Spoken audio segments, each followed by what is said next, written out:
Idris, Waalaikumsalam Pak Ahmad Ainullah. maaf mengganggu. Ya, namanya belajar terus berkembang.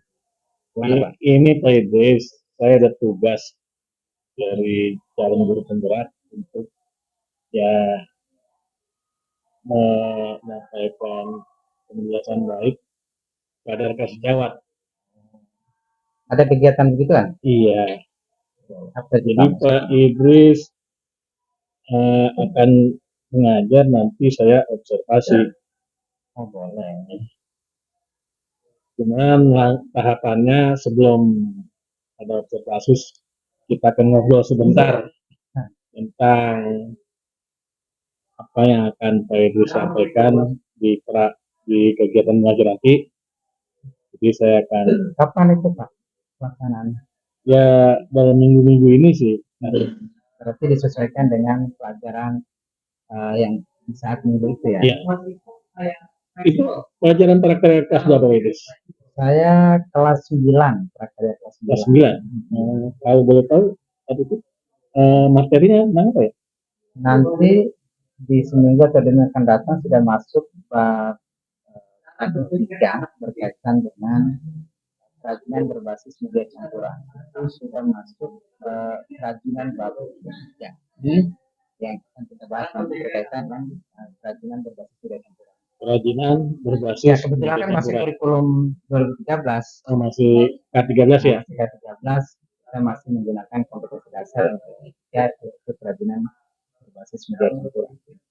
Jadi saya pertegas materinya kerajinan berbasis media campuran. Nah, untuk tujuan pembelajaran apa Di pertemuan itu atau secara umum, secara keseluruhan? Pada pertemuan itu di media berbasis pertemuan pertama di bab kerajinan berbasis media campuran itu, yang pertama siswa mampu memahami pengertian, contoh, serta prinsip kerajinan berbasis media campuran. Jadi pada saat pertemuan itu mengerti, siswa diharapkan atau mampu mengerti apa sih kerajinan berbasis media campuran. Iya. Lalu contoh produk atau contoh produk-produk yang dihasilkan dari kerajinan berbasis media campuran itu apa. Terus prinsipnya kerajinan berbasis media campuran itu seperti apa. Entah prinsip mengurangi atau menambahkan kerajinan itu sehingga kreativitas anak bisa kita lihat dari kerajinan berbasis media campuran. Oh iya, jadi melihat kreativitas anak ya. Kerajinan berbasis media campuran.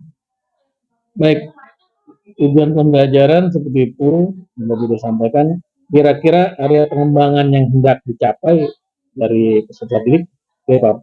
Nah, setelah anak ini memahami pengertian contoh produk yang akan dihasilkan dari kerajinan berbasis media campuran itu, serta prinsipnya, anak diharapkan mampu merancang dengan prinsip perancangan kerajinan berbasis media campuran yang sesuai diharapkan, mampu merancang. Setelah merancang dengan prinsip-prinsip yang sesuai, maka harapan berikutnya terhadap pengembangan siswa adalah membuat karya kerajinan itu sendiri. Jadi setelah merancang membuat proyek atau proyek perancangan itu sendiri, sampai nanti pelaksanaan pembuatan produk. Nggak sampai di situ, harapannya juga anak mampu membuat satu penyajian yang cocok terhadap produk yang dibuat serta kemasannya. Iya, jadi berarti ada 3 area pengembangan yang diharapkan terhadap pembelajaran. Iya, pertama tadi memahami ya tentang setelah mereka memahami, yang berikutnya adalah mampu merancang dengan berbagai ide dan gagasan yang muncul dari anak-anak, dengan kita memberikan motivasi kreativitas mereka terhadap rancangan yang dibuat. Lalu membuat produk keduanya. Setelah mampu merancang, Anda peserta didik mampu membuat produk. Yang berikutnya nanti harapannya peserta didik juga mampu membuat penyajian dan kemasan yang pas, yang cocok sesuai dengan produk yang dihasilkan dari bahan media campuran itu ya. Betul. Baik. Kira-kira untuk bisa mengembangkan area pengembangan yang hendak dicapai, strategi apa yang dipersiapkan Pak Idris? Kita bisa memanfaatkan berbagai macam sarana belajar, salah satunya teknologi, misalnya tutorial YouTube. Kita sudah siapkan tutorial YouTube bagaimana itu contoh produknya, cara membuatnya, cara merancangnya, sampai penyajian dan kemasannya. Selain itu nanti ada slide PowerPoint yang sudah disiapkan oleh saya dalam rangka memahamkan peserta didik untuk memahami pengertian daripada kerajinan berbasis media. Jadi selain itu juga ada nanti media yang menggunakan alat peraga, contoh produk. Nanti saya bawa ke kelas menyajikan, memperlihatkan kepada anak ini loh produk, salah satu contoh produk kerajinan berbasis media campuran. Jadi anak dapat melihat langsung dari alat peraga yang saya bawa, lalu kemudian tutorial menggunakan tutorial YouTube, lalu menggunakan buku paket. Juga anak menggunakan buku paket, sehingga saya merasa anak dari berbagai sumber belajar itu mampu dengan cepat menangkap dan tercapainya pembelajaran. Baik. Jadi banyak strategi yang sudah disiapkan Pak Idris ya? Ya, saya setidaknya harus seperti itu, karena tercapainya kompetensi ini anak mampu membuat produk. Kalau dengan macam strategi mungkin kemampuan dan kebutuhan belajar anak yang berbeda-beda bisa karena setiap anak nanti kita akan mengukur dari kemampuan masing-masing. Jadi nggak juga harus rata. Kita melihat dari anak, saya maunya dengan menggunakan tutorial Pak, saya baru mengerti. Anak juga ada, saya menggunakan teknik mengetahui langkah-langkah dengan jelas Pak, baru mengikuti langkah-langkah itu. Jadi tidak rata. Saya kalau anak yang ingin melihat Pak, saya dari alat peraga yang Bapak bawa aja boleh. Jadi anak diberikan pilihan untuk menggunakan media atau menggunakan sarana belajar sesuai dengan kemampuan kita. Dan itu pun nanti akan dibuat secara kelompok, sehingga bekerja sama atau kompakan antar kelompok juga dapat dilihat, sehingga yang kurang dapat dikombinasi dengan yang lebih, sehingga tercapai kesamaan dan kesetaraan anak mendapatkan. Ya, dari kata lain Pak Idris menerapkan diferensiasi dalam pembelajaran ya. Ya, bahasa baru sekarang, diferensiasi pembelajaran. Dan tujuannya semua anak bisa mengikuti pelajaran dengan kebutuhan dan ya apa potensi yang dia miliki dalam menyerap pembelajaran. Baik, Idris, saya rasa cukup untuk catatan percakapan pra-observasi. Mudah-mudahan dalam kegiatan mengajar dengan video observasi berjalan dengan lancar, Idris. Ya, dan semua anak bisa sampai area pengembangan. Baik. Saya terima kasih. Selamat. Sama-sama. Waalaikumsalam. Baik, bismillahirrahmanirrahim. Assalamualaikum warahmatullahi wabarakatuh.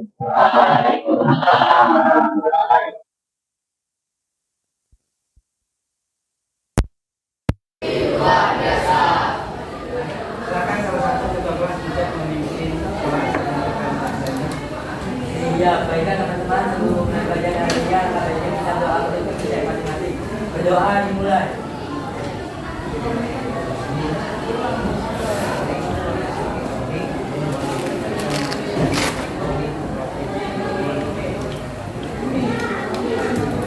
Doa selesai. Memberi salam.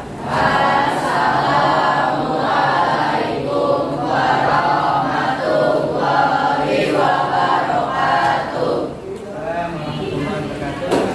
Sebelum kita mulai, saya cek kehadiran ketua kelas siapa yang tidak hadir. Atas nama, kenapa dengan Setio? Apa ada keterangan?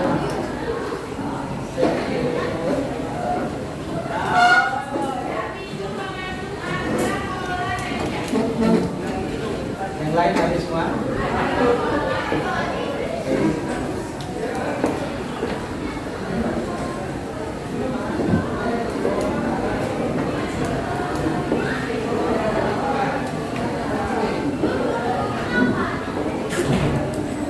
Baik, terima kasih ketua kelas.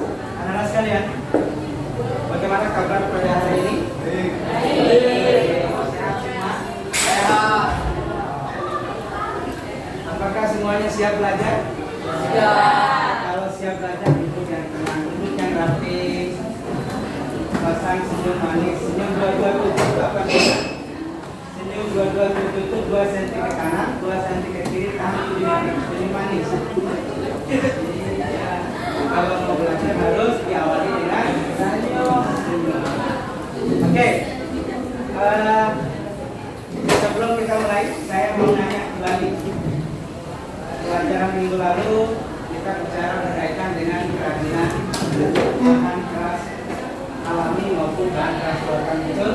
Ada yang masih ingat nggak bahan keras alami yang lalu apa saja bahan keras alami? Ada bambu, ada kayu, ada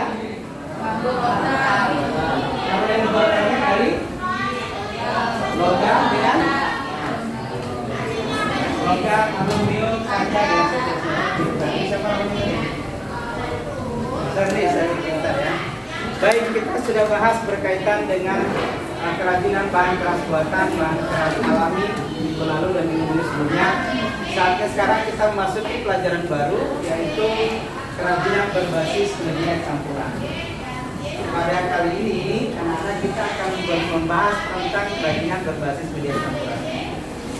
Apa saja berkaitan dengan kompetensi yang kita raih pada hari ini? Kalian tahu apa saja bahan-bahan kerajinan berbasis media campuran? Apa pengertian kerajinan berbasis media campuran? Bagaimana sifat dan karakteristik bahan dan karakteristik terhadap kerajinan berbasis media campuran? Itu yang akan kita bahas pada hari ini. Ada pertanyaan? Oke, saya mau nanya, kalian pernah dengar kerajinan berbasis media campuran? Belum? Belum pernah tahu apa maksud dari kerajinan berbasis media campuran? Sebelumnya belum tahu? Oke, baik, kita akan memasuki, saya akan tayangkan slide presentasi, kemudian nanti saya akan tayangkan dari YouTube berkaitan dengan kerajinan berbasis media campuran. Anak sekalian, perhatikan di depan. Pada hari ini kita bahas kompetensi yang kita bahas adalah kerajinan berbasis media campuran berkaitan dengan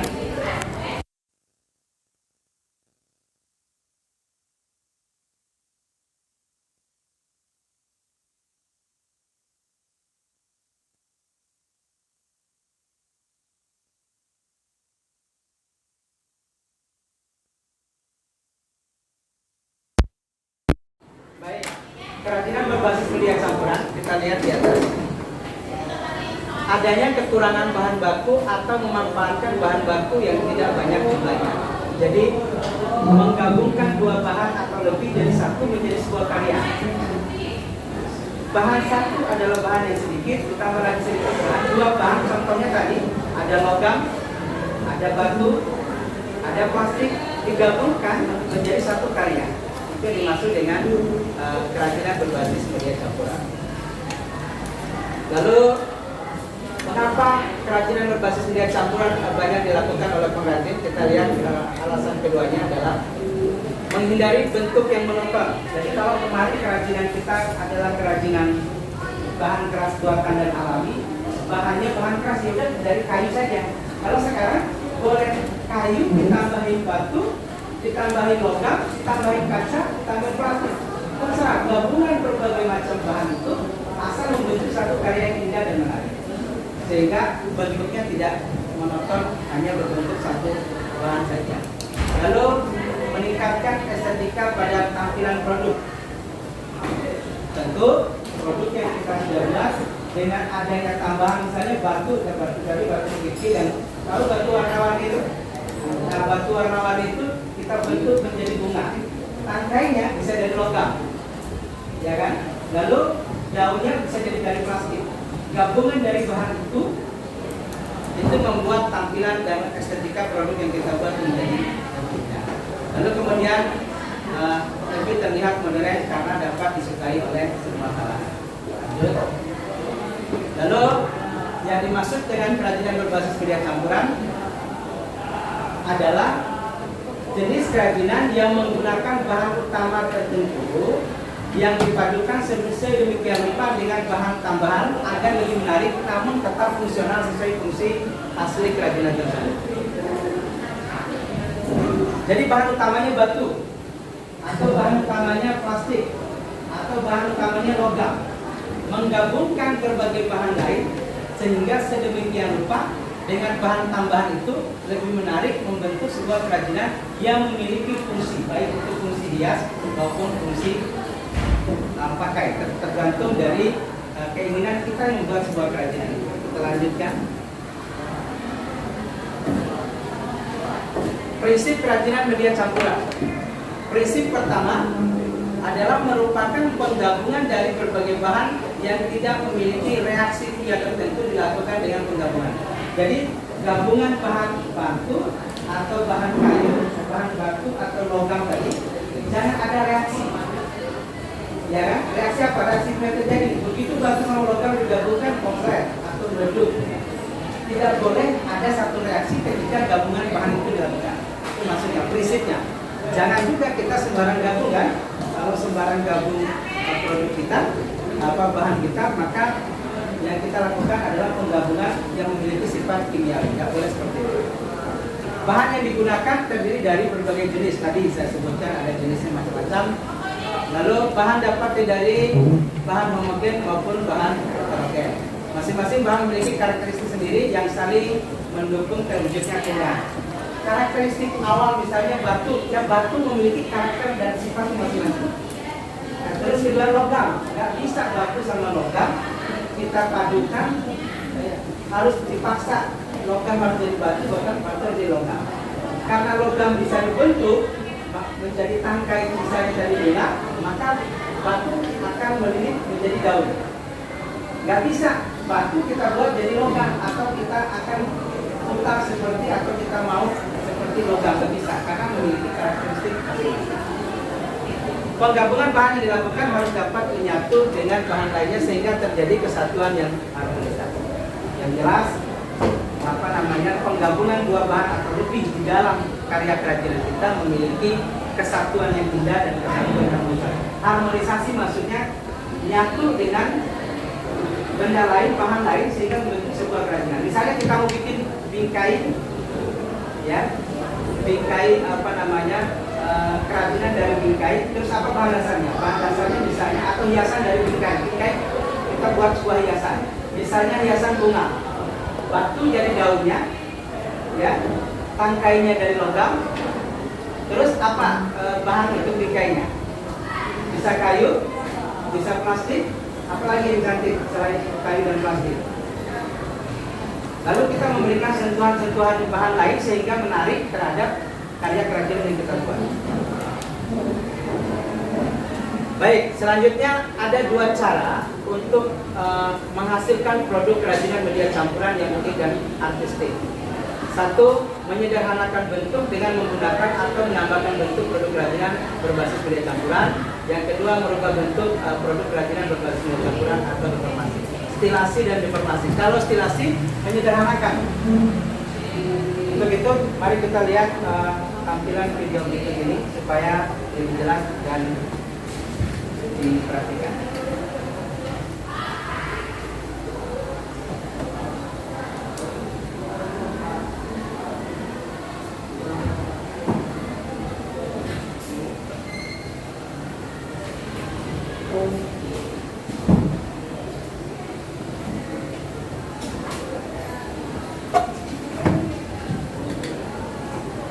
Suaranya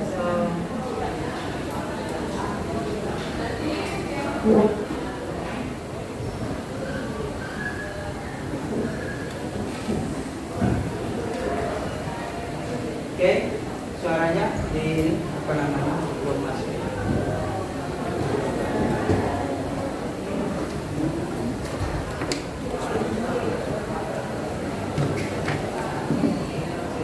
Ini nggak apa-apa nih.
Tadi apa yang saya sampaikan, ada beberapa alasan mengapa bahan keras kerajinan berbasis media campuran dilakukan. Prinsip kerajinan berbasis media campuran. 1. Merupakan penggabungan dari berbagai bahan yang dapat memiliki reaksi. Ketika dilakukan pembuatan bahan yang digunakan dapat membuat bahan lain yang berjenis atau sebagai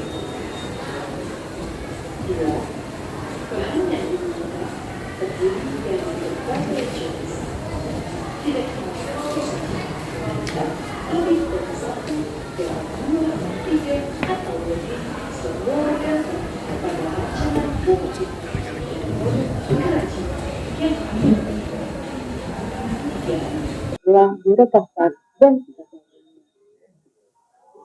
4. Masing-masing bahan memiliki karakteristik sendiri yang saling mendukung.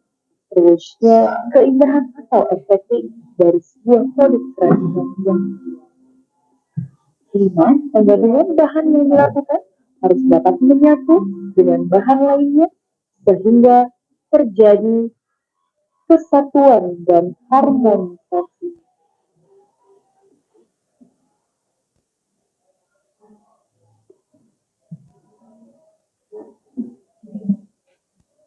Beberapa petunjuk sebelum melakukan perancangan produk agar terciptanya bentuk produk kerajinan berbasis media campuran yang unik dan artistik.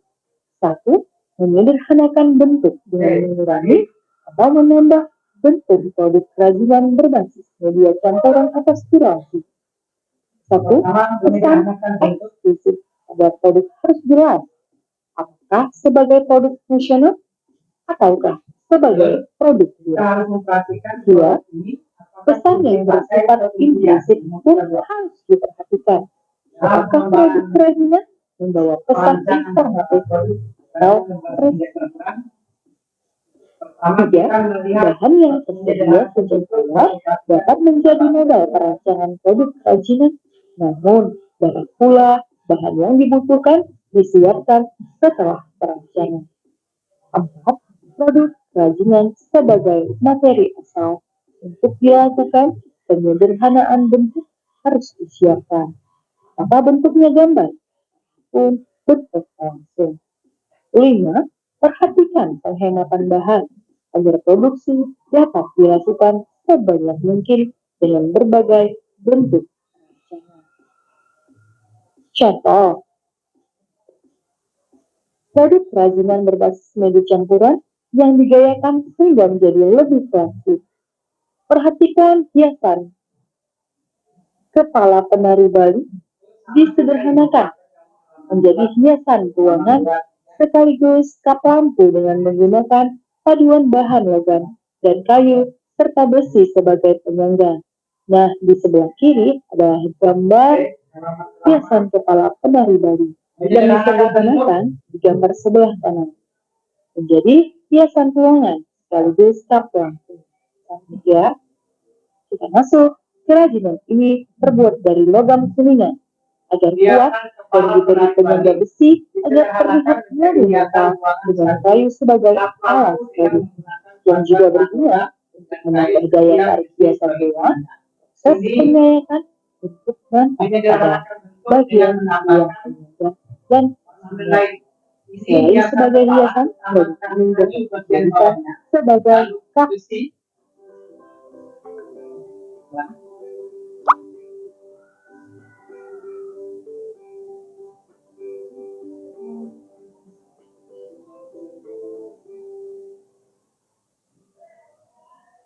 English is my second language. As a blogger, I do research media a lot. This is actually fun for me, but Kap lampu. 2. Merubah bentuk produk kerajinan berbasis media campuran atau deformasi. Tadi hanya menambah atau mengurangi, kemudian yang berikutnya adalah merubah bentuk. Dapat pula dilakukan dengan menggunakan cara merubah bentuk hingga menjadi bentuk yang benar-benar baru.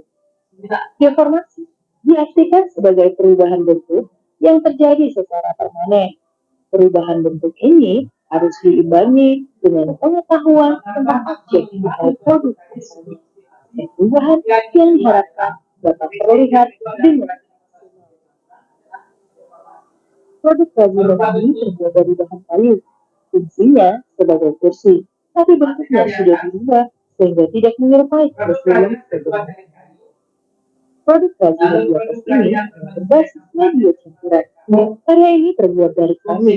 Fungsinya sebagai masuk, tapi bentuknya sudah diubah terutama pada bagian dasar, bagian dalamnya sehingga tidak maksimal berfungsi sebagai kita masuk ke B.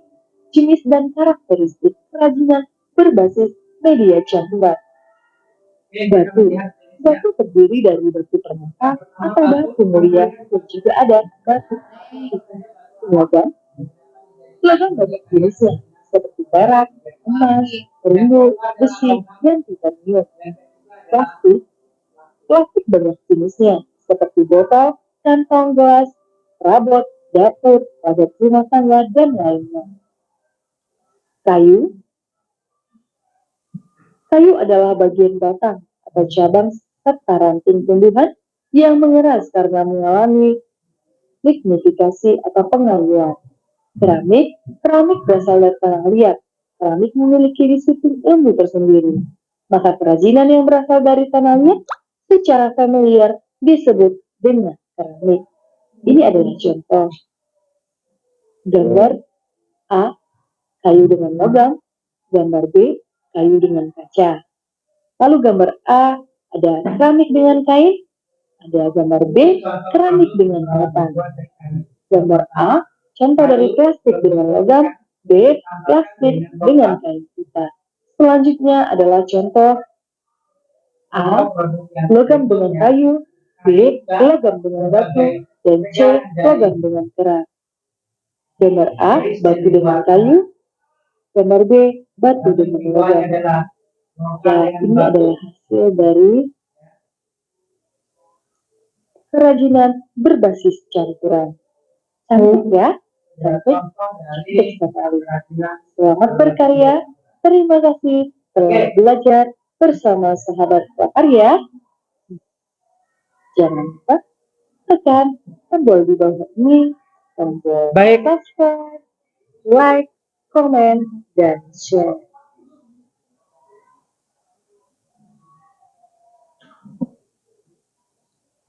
Anak-anak sekalian, kita setelah mendengar apa materi dari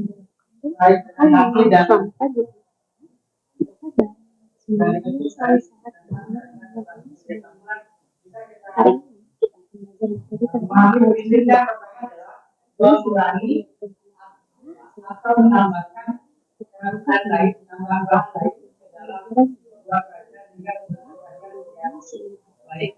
Dan saya memiliki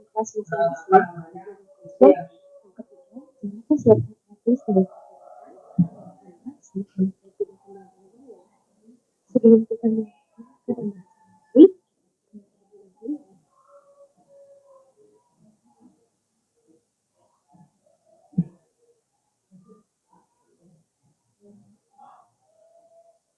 Oke, ada pertanyaan sampai sini? Ada yang mau nanya? Oke, kalau begitu ini kita bagi kelompok. Mana kelompok 1? Kelompok 1, kelompok 2, kelompok 3, kelompok 4, kelompok 5, kelompok 6, kelompok 7. Kita buka buku kita, buku paketnya, di halaman 1 adalah tugas 1, silakan diskusi pada kelompok berkaitan dengan kerajinan berbasis kegiatan aturan, kemudian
Telinga?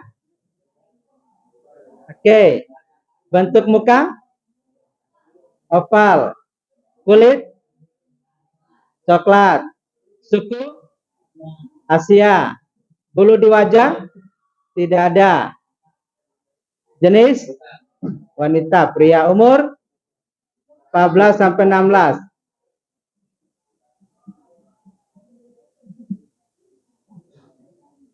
Oke, kita lihat hasilnya.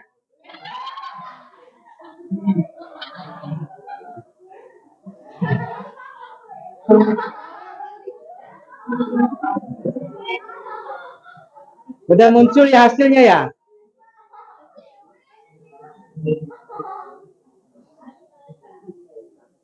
Oke. Kita lanjutkan, kita minta kelompok 1. Kelompok 1 maju, berdiri, berdiri saja, nggak usah maju. Yang lain dengarkan pendapat dan hasil diskusi dari kelompok 1. Silakan. 1 aja boleh. Hadap sini, hadap sini. Oke. Yang lain perhatikan. Oke, yang lain perhatikan semuanya kelompok 1. Assalamualaikum warahmatullahi wabarakatuh. Waalaikumsalam warahmatullahi wabarakatuh. Saya perwakilan dari kelompok 1 akan mempresentasikan hasil jawaban tugas 1. 1. Hiasan wayang yang terdapat di kiri atas. Wayang adalah hasil olahan kerajinan dari berbagai bahan dasar pembuatan. Berarti sebentar, dari 3 kelompok tadi, dari 3 tugas yang diberikan, kalian memilih salah satu tugas, yaitu tugas yang satu. Kalian bebas memilih dan berdiskusi. Oke, lanjut. Wayang dibuat dengan bahan dasar kulit. Wayang juga dapat dibuat dengan bahan dasar material sintesis menyerupai aslinya. Contoh wayang kertas yang rambutnya dibuat dengan plastik sintesis. Fungsi wayang bisa sebagai fungsi hiburan atau menjadi fungsi pajangan. Jika diperlukan sebagai fungsi pajangan, maka diperlukan bahan kayu sebagai hiburan wayang. Kerajinan wayang biasanya ditemui di tempat oleh-oleh, pameran, dan juga rumah tradisional. 2. Toples kaca yang berada di kanan atas. Terdapat toples kaca yang dibalut dengan kain, lalu diberi hiasan, pernak-pernik, dan juga aksen benang bordir. Fungsi toples sebagai tempat menyimpan makanan. 2. Teko yang terdapat di kiri bawah. Teko umumnya terbuat dari kerajinan keramik. Di dalam gambar, tali atau pegangan teko terbuat dari tali rotan yang kesannya mempercantik desain. Seperti biasa, fungsi teko digunakan untuk menuang minuman. 4. Kerajinan kerang.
Oke, jadi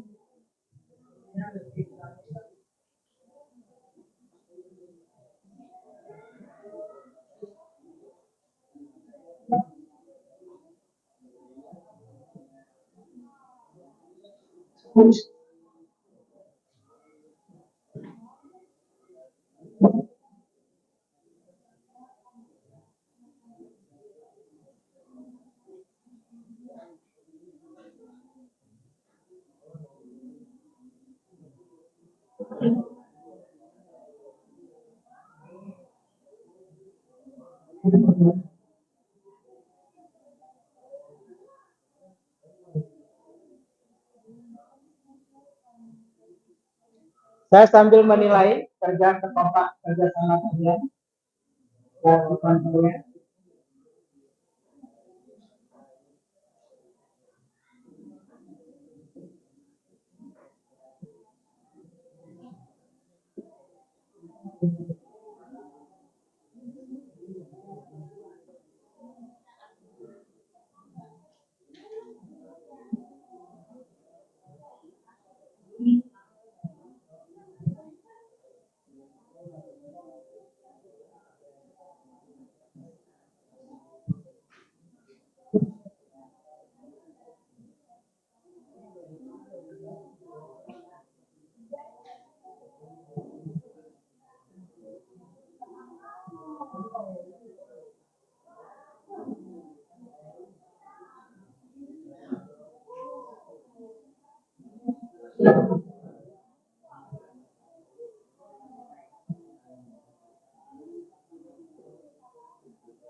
Negeri Konsulat untuk mengamankan kelangkaan harus beruang dengan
Lalu bagaimana dengan prinsipnya? Ada berapa tadi prinsip kerajinan berbasis media campuran?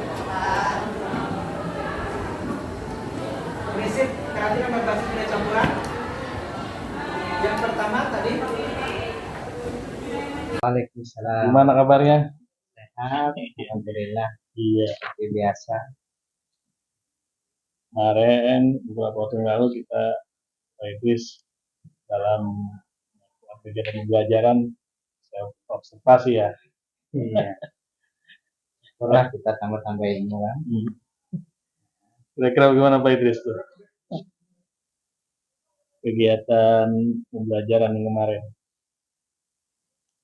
Ya, pada saat kita melaksanakan pembelajaran kemarin, tentu yang bermanfaat bagi saya adalah kesiapan atau perencanaan pembelajaran yang efektif sehingga proses pelaksanaan belajar juga berjalan. Ya kemarin juga hasil alur pembelajaran sesuai dengan RPP ya. Ya, karena saya pikirkan kadang-kadang guru begini atau saya sebelumnya belajar itu nggak selalu mengacu kepada rencana RPP yang sudah kita buat, tapi dengan apa seperti ini, ada saling berbagi seperti ini, saya membuat perencanaan lebih baik, lebih matang lagi sehingga ketercapaian pembelajaran dengan siswa itu lebih bagus lagi, siswa lebih senang karena teraturnya belajar. Terus bagaimana perasaan Pak Idris ketika selesai pembelajaran yang waktu itu observasi? Ya, saya bersyukur bertambahnya pengetahuan dari proses pembelajaran itu. Ada media pembelajaran yang biasanya kita cuma cukup PPT saja. Sekarang dengan proses pembelajaran ini kita juga menggunakan media lain seperti YouTube, lalu buku paket, menggabungkan berbagai media pembelajaran sehingga anak mudah mengerti. Kalau sasaran tadi buku paket kita gunakan, juga ada slide PPT yang kita buat yang mengamat pembelajaran itu. Dengan begitu ada tambahan lagi dari YouTube-nya. Dari YouTube ini juga menambah informasi yang langsung didengar oleh mereka. Mungkin dari komunikasi kita kurang jelas, tapi ada juga informasi yang sama dari YouTube yang kita siapkan itu untuk memperkuat pembelajaran kita. Berarti ada perasaan lebih baik dari sebelumnya ya, Pak Idris ya? Saya merasa lebih baik ini karena persiapan kita lebih baik itu sih saya rasa. Ya, saya rasa juga seperti itu. Terus kira-kira Pak Idris dalam kegiatan pembelajaran yang lalu itu ada nggak yang kurang? Gini, yang saya rasakan gini, anak sudah kita arahkan melalui penggunaan media pembelajaran PPT, YouTube, buku paket. Namun anak saya rasa juga belum menangkap sempurna ya, entah apa gitu. Iya. Saya masih merasakan, oh ya, kalau saya menyebutkan misalnya di tujuan pembelajaran kerajinan berbasis media campuran, bahan dasarnya adalah batu. Anak harus ditunjukkan batu. Ini loh batu yang harus dibuat sebagai bahan pembelajaran. Anak harus sampai melihat, jangan hanya kita bicara batu, tapi dalam bayangan mereka batu seperti apa sih yang bisa dijadikan karya kerajinan. Lalu logam misalnya, yang kurang itu seharusnya saya bawa, ini loh logam, ini loh batu, ini loh plastik. Nah ini loh contoh produk dari tiga bahan ini. Ya. Saya sih kemarin itu nggak lupa bawa. Sudah disiapkan di meja setelah naik belajar, kita lupa bawa itu.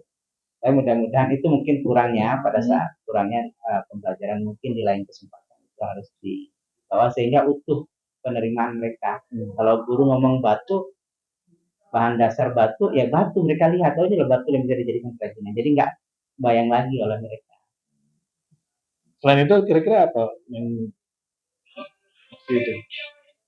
Ya. Yang selain itu yang masih ada yang perlu pengembangan dari Idris? Kalau secara pribadi sih tentu jangan berhenti belajar. Kalau eh, buat saya lakukan pembelajaran selain diskusi seperti ini, saya bahagia ada masukan dari Pak Ahmad, ada informasi-informasi yang mendorong kita lebih semangat lagi. Sumber-sumber belajar lain seharusnya saya memperkaya diri mungkin dengan memperbanyak atau mengakses platform Merdeka Belajar itu juga bagus. Saya rasa teman-teman di PMM itu bagus memberikan informasi yang itu baik.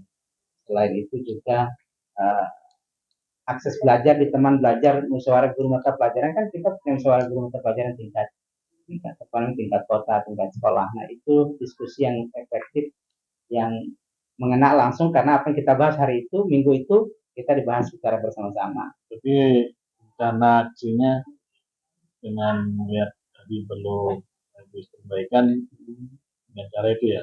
Ya, jadi kekurangan hari ini memang kita melihat diperbaiki di masa mendatang dengan terus meningkatkan kemampuan guru, kemampuan saya sih.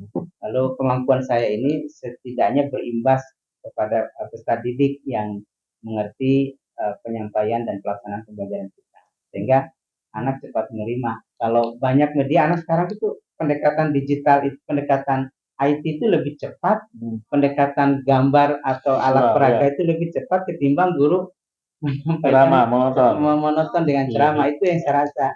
Lalu kedepannya guru harus memperbanyak sumber belajar untuk mengadopsi cara belajar itu. Jadi mau sumber belajar Ya. biar lebih baik lagi kegiatan pembelajaran. Kira-kira komitmen untuk itu kapan dilaksanain? Secepatnya, kalau saya berpikir gini, semester depan itu sudah harus ada perubahan.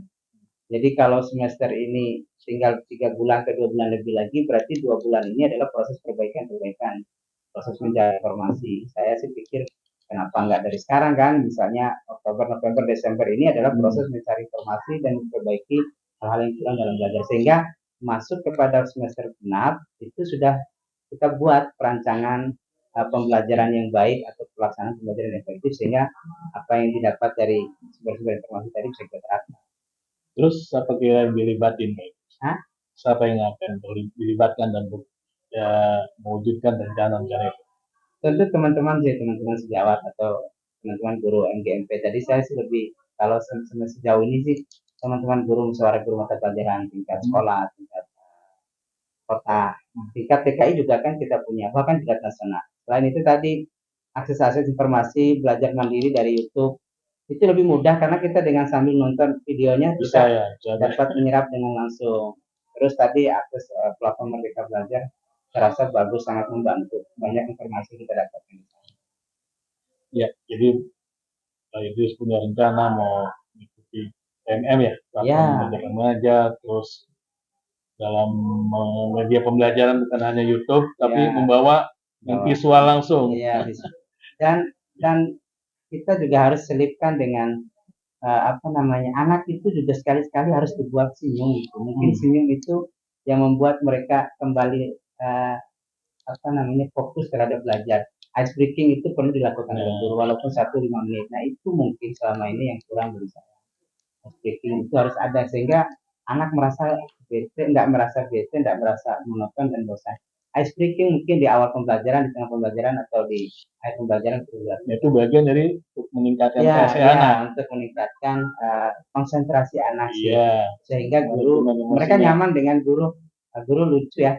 Kalimat itu bagi anak membuat dia nyaman menerima pembelajaran. Artinya dengan pembelajaran itu terintegrasi antara materi dengan memasukkan nilai KSE, pendidikan, karakter ya. Betul. Ya terakhir Pak Idris, kira-kira tujuan pembelajaran yang kemarin tercapai nggak dengan yang disampaikan di observasi itu dengan ada observasi? Ya, saya rasa tercapai karena dari awal kita sudah menyampaikan capaian pembelajaran, hal yang ingin dicapai, terus melalui pelaksanaan pembelajaran kita di akhir merefleksikan pembelajaran bersama-sama, menyimpulkan bersama-sama. Jadi anak mengerti dari tujuan pembelajaran sampai menyimpulkan bersama itu. Saya rasa anak-anak sudah mengerti atau saya sudah merasa bahwa tercapainya tujuan pembelajaran. Walaupun masih banyak kekurangan, itu loh belajar. Iya. Ya Pak Idris, ya karena kemarin yang waktu pembelajaran itu saya mengobservasi ya, dan menilai baik buruknya.